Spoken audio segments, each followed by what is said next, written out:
Hello there, and welcome to the seventh episode of Dev Conversations by Swift Toolkit, where we host developers that contribute to the Swift ecosystem, server-side tooling. And today we have Natalia Panferova that writes on her blog, and also she already published 3 books. Hey, Natalia. Hi, How's Nathan. it going? Thank you. Thank you for inviting me. Yeah, it's going great. Sure, of course. People know you probably most from your blog and from your books, right? You just published a new book. Yeah, I did. Yeah, just last week. Mm-hmm.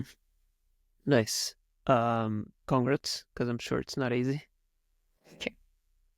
It gets easier the more books you publish, I guess. Nice. I assume so, yeah. So how did you get into programming?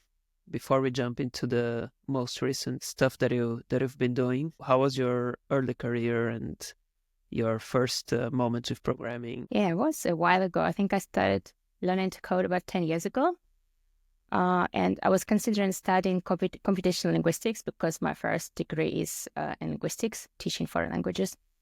And I needed to learn the basics of programming, like object-oriented programming, algorithms, data structures. So I was studying that by myself. And I was also invited to attend some lectures at uni to prepare. So I was doing that.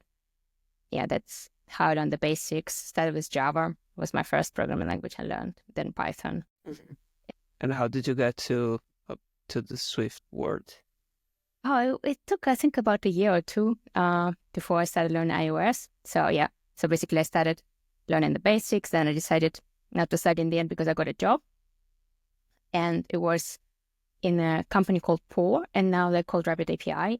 So it's like a macOS client for HTTP. So that was my first real tech job. I've used that a lot. A bit of everything. Oh, nice. I love POR. The app is very good. Yeah. It was a nice company to work in. It was like a very small team, very nice. So I learned a lot there. Yeah, I was doing a bit of everything. So you started first on macOS before iOS. So I was doing actually more of a web stuff for them. I was doing like tech support, and I was writing extensions for their app. Like the app was in Objective-C back then, but I was writing extensions in JavaScript. No? Yeah, that's what I was doing. JavaScript. So it's like code generators and dynamic values, like importers, exporters, things like that. Yeah. And I was doing a bit of web front end as well in React. So yeah, it was mostly like web and JavaScript. And then I did a bootcamp in Portugal in Ruby on Rails because I was like, I need to understand a bit more about web development so I can progress. So that after that, I looked for jobs in Ruby, but I was like, Ruby doesn't feel quite right. I prefer because Java was my first programming language, I was like, I prefer something a bit more like strict typed and a bit more sort of framed. And Ruby was a bit too dynamic and freeform for me. Too loose. Yeah. Yeah. I looked at what else there was, and I had some idea for a Mac app actually, based on like my experience with POR. I was like, maybe I looked for macOS tutorials and there was nothing online available. And I was like, okay, maybe I'll start learning iOS and Swift, and then I'll figure out how to build something for the Mac. So that's how I started learning iOS, and I just loved Swift. I was like, oh, that's perfect for me. That's what I like. Yeah, that's how I got into iOS development. And then I got a job being an iOS developer, so it carried on from there. And before we go to SwiftUI, what were the favorite things you have done in that era? Well, definitely contributing to POR was great, and writing the docs. Now I go to the website and they're still there, like some articles I wrote, which is quite nice. Yeah, it was a really nice first job to have. And then I built a few iOS apps as well in UIKit back then. Unfortunately, they are not on the App Store anymore because I had to remove all of my apps when I joined Apple. And I never had like an opportunity to bring them back because I had like new ideas to build and it's just not there anymore. But yeah, I built a few like small apps while I was learning, like one for collecting clothing tags. Like when you buy new clothes, you sometimes cut off the tags and you don't know how to wash or like care for the clothes anymore. So it was an app for collecting those. That's cute. Yeah, and then like an app for also like similar concept, but for drinks you might like, because sometimes you buy a bottle of wine and you like it, but then you like forget what you liked and what you didn't like, and when you go to the shop again, you're like, oh, which one did I like before? And you don't know anymore. So was an app to tracking that as well. And then I built a more serious app called Cleora, which was a WebSocket client, first for iPad and then for the Mac as well. It was just before I joined Apple. For testing the WebSocket connections. Events, payloads. And that's similar so to Paul, a little bit. Similar, but for WebSockets. That's the idea for I had WebSockets. initially. Yeah. Because we had I was doing tech support for Paul, and we had a lot of requests for developers to add WebSocket support for Paul. But an opportunity. And but the main developer was like, I don't think it quite fits because there's Paul is more HTTP focused. So I thought it could be cool to build something like that. It's very nice. Yeah, it's I think it's always inspiring seeing people getting into this world with their own ideas instead of just developing someone else's. It's definitely something to admire, in my opinion. Yeah, and it's more motivating, I think, when you want to learn to build something on for your sure. own. And then you got the job at Apple, on the SwiftUI core team, right? How? Yeah. I don't know if you feel like talking about how did that happen or not, or Sure. Yeah. It was basically they reached out to me. I had my blog already growing back then because SwiftUI was released in 2019, and it's when I started learning it immediately and building apps with it. And it was just felt like the right thing for me again because I was coming from React and it felt more intuitive for me than UIKit, which was really different mindset. So I was building apps, enjoying it a lot, but it was really limiting. At first, when the first version was released, so I had to do a lot of hacks and workarounds, and I started my blog to write about those, how I solved this problem, how I solved this problem, and it was growing. Yeah, and then the SwiftUI team reached out. They said, we found your blog, looks like you're passionate about the framework. What about coming and working here? Yeah, sounds like a great opportunity. So then I started interviewing, took a while because they were also figuring out how to hire me because I was in New Zealand. So they had to go through a subsidiary in New Zealand. So I was employed here. Took a while to figure it all out, but in the end I joined the team in 2020. So I think November 2020. And what can you share about things that you have released maybe? Yeah, sure. So when I first joined, I was just doing some bug fixes at first, and then I started working on text, mostly for the first year.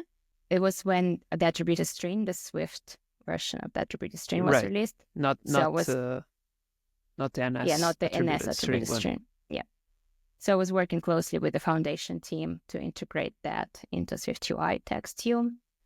Then added Markdown support as well in text views, clickable links, different styling options. So it was mostly, most of my work was focused on text during that time.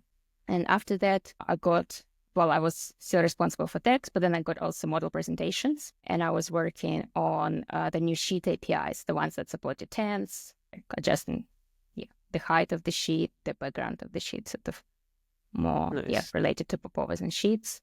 And then I was also on the working group for navigation when it was redesigned as well. At first we had navigation links with bindings, and then there's other the new generation of navigation APIs with when you present data and you have a navigation path, which makes it easier to do programmatic navigation.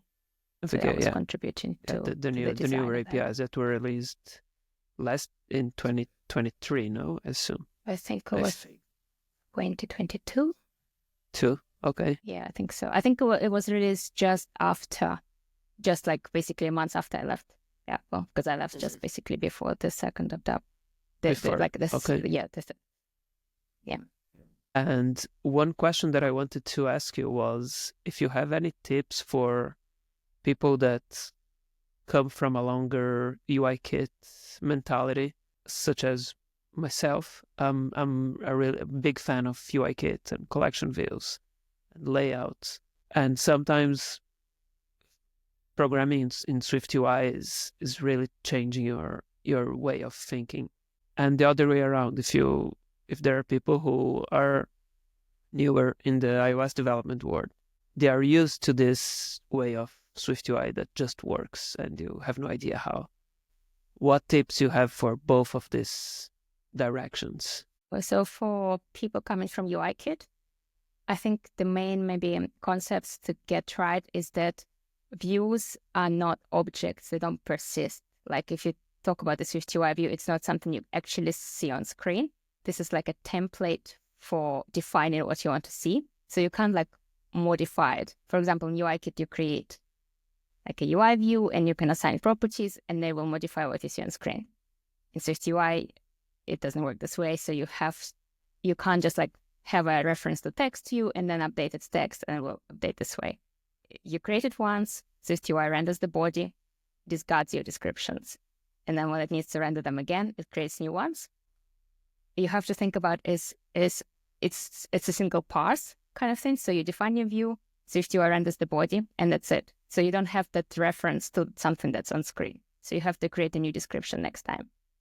And if you want to change the state, you have to use the property wrappers like state and observable so that SwiftUI can allocate that somewhere else and manage that for you.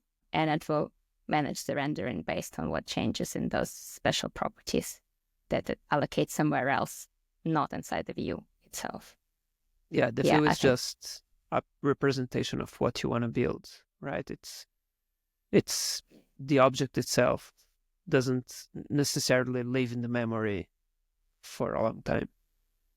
Yeah, it doesn't at all. It's allocated on the stack. So yeah, it doesn't have references. It's not like a class. Yeah. Yeah, and SwiftUI takes care of comparing the trees before or after updates and re-render what needs to be. Yeah, so it builds like a special data structure under the hood, like a graph, which it uses your view descriptions to build that views on that graph that it maintains behind the scenes, but you don't have like direct access to those. And for people that work in SwiftUI and they are more or less new or overwhelmed by the amount of classes in UIKit, or also they don't necessarily know how to make things work and they're just used to the magic of SwiftUI, what tips would you give the other way around? I guess it's like more responsibility is on you. You have to make sure that everything is updated in the right order. Like if you need to update the state, if you need to update some properties of your view, you have to do it manually. You have to make sure you maintain everything in sync. Like if in SwiftUI, multiple views depend on the same observable, all of them will update. In UIKit, you have to update every view manually, make sure that, yes, you don't have disparities in your state across different views. Yeah, and is there any specific architecture you prefer? I used like a few different ones.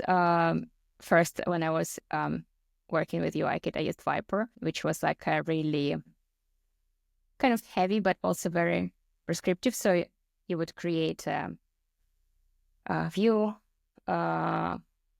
interactor, presenter.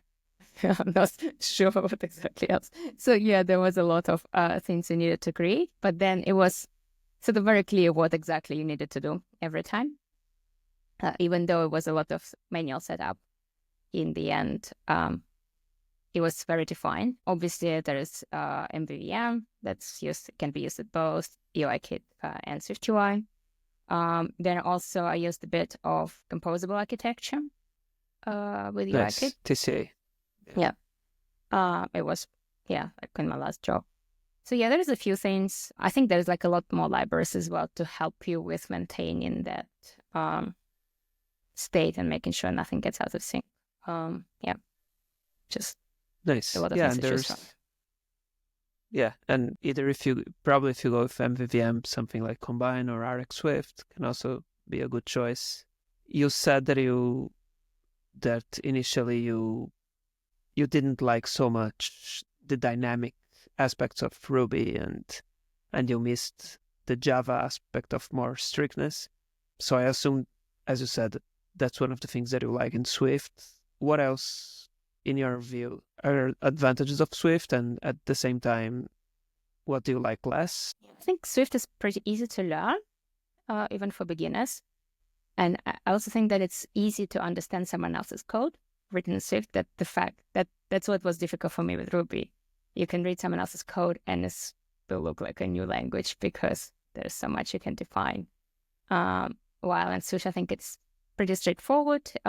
Once you learn it, you can probably read any project and understand it pretty easily. And like you don't need to know all of the advanced features of Swift to use it effectively. Like there are a few features of Swift that I don't really use at all. But I do think it's getting more complicated as well, year by year. And I have the same feeling. Getting harder for me to keep up with everything as well. Sometimes it's just like, oh, there's this feature I've never used. Okay, maybe I'll write an article about that so that at least I have some idea about it if I ever need it. That's how I try to keep up, but there's still a lot that... That's an interesting way of learning. I have friends that whenever they learn a subject, they say, I'm going to prepare a talk about it. And then you like go all in and you learn. And regarding tooling with Swift, what experiences you think might be worth sharing? Yeah, I tried using Vapor a while ago. I built a server for managing in-app purchases with that. It was before I joined Apple. It was a bit hard for me. I think in the end, I rewrote the server in Node, something like that. It was also but I think also it was before async await, right? Yes, it was before that. Yes, it was. I think it was like Futures, was it? I think it was. Yeah, Futures. Yeah. Mm-hmm. Mm-hmm. After that, I started working on my website again, and it's also in Swift. It uses John Sandel's Publish framework to statically generate the website. So yeah, there is no server component for that. It's just statically generated website uploaded to AWS. But for the books website, we have Swift Lambda functions that do a bit of logic, like when a purchase happens through Stripe, it processes the purchase, sends an email with the link to the users. So that's also nice. You wrote all that in Swift. Yeah. We try to use Swift for everything. Everywhere. Yeah. Everywhere we can use it. And what frameworks did you use for these lambdas, or just went with the... Just Swift, like I said, it's just a Swift function. The Swift AWS lambda runtime. Yeah. Mm-hmm. Mm-hmm. And you mentioned your books. Books is an interesting topic. That's something maybe I haven't shared yet. Swift Toolkit, initially I wanted to write a book on tooling, and I thought to myself, that's going to be a huge work, and I'm not sure how much interest there's going to be in the community for such a book, so I'm going to start with a blog. And this way I can publish the books in smaller doses, smaller articles and bits that won't require me a huge effort. And this way people can learn also. So when you choose a topic for a book, in some ways it's a bet, right? You hope there's going to be enough interest and that it will succeed. So how's the process of choosing a subject for these books that you've written so far? Yeah, for me it was mostly like, okay, I feel like writing about that at this moment in time, and this way at least if there's no interest, okay, at least I learned something and I had fun writing it. So that works well. For the first book that I wrote almost after, like immediately after I left Apple, was I chose the topic integrating SwiftUI into UIKit apps because a lot of people were playing around with SwiftUI and like there was a lot of interest in using the framework, but a lot of people also couldn't use it like in a new project because not many people had an opportunity to work on a fresh project. So I thought I can describe ways that almost anyone can use SwiftUI right now in the existing projects. So they can use it in widgets, they can use it in collection cells, they can add new features and new views in SwiftUI without like rewriting their projects necessarily from scratch. So I basically wanted to make SwiftUI more approachable to people who currently working on existing projects and were at that time they were obviously in UIKit. So that's how I chose the first subject. The second one, it was more like... The second one is 100 tips, no? Yeah. The second one is Swift Gems. So it's like Swift tips Yeah, I had a few blog posts about like different Swift features that are not maybe commonly known, but they can make your code cleaner or faster or both. So I thought, and it's something I really enjoy writing because it doesn't like it's self-contained. You can just implement it anytime, anywhere. It doesn't require like, projects or screenshots. So I thought that's like a fun thing to do. Maybe I'll just collect them all in a book and see if people like it. But I was like, okay, if they don't, at least I have the book for myself, and then I can always go back and like find all of this like great Swift features. And yeah, people liked it in the end, so it worked out well. And this last book, which is on SwiftUI fundamentals, that's something I felt like I needed to write for a while, just never had an opportunity to do. But this year I started focusing on coalescing full time, because before that I was also employed part-time in a different company. So I had time to do that. And it was all in my head for a while. I just needed to organize it and put it on paper. So I finally had the opportunity to do that. And how do you measure your success for yourself? Like, how do you feel these books were a hit in your like, do you have any goals that you define, or you just... I think for me, it's more usually like, does it pay off the time that I spent on it? Like, just thinking of the last salary I had, for example. I spent like 2 months on this book. Did I earn 2 months worth of salary on it? And I usually, yes, or even more. So it's usually worth putting the effort into that. But it's also like, if it doesn't work out, it's still okay, because yeah, I still learned something myself. I still organized my deepened my own understanding. Yeah, it's still of a bigger process. Yeah, for sure. It's still like not. It's always worth it, I think, even if it doesn't make like lots of money. Yeah. And yeah, you mentioned now new coalescing, which is for people who read your posts. They know that's where you post your articles. How do you split your time? Because you have books, you have articles, at New Coalescing, you also offer client service, like contracting services. Yeah. So that's, these are 3 things. How do you juggle all that? Yeah, I usually work on whatever is like most urgent right now. Like for books, I usually set myself a deadline, so it doesn't just like take longer than needed. Stretches forever. And I can focus. Yeah. And so I can keep it more focused as well. Plus, I have my partner, Matt, who can always pick up some work while I'm working on something else. For example, I was mostly focusing on SwiftUI fundamentals for the last couple of months. So Matt was mostly managing our clients. I was also employed like until mid-December last year. So I had like weekend. Well, I was employed 4 days a week. So I had weekends 1 day a week plus the evenings to work on my other projects. So I wasn't making quite as much progress on that. Yeah, and like with the client work, if we do web, I usually focus on the front-end side of that, and Matt does the infrastructure. So he usually sets everything up, and then when it's time to clean up the UI, I come in and do that. So yeah, we work well together, and we can cover for each other as well if needed. Yeah, and for the blog, I usually don't enforce any like particular schedule on myself. I just write whenever I have a topic to share, or whenever I feel like writing about something. I do that, and it works well for me this way. Amazing.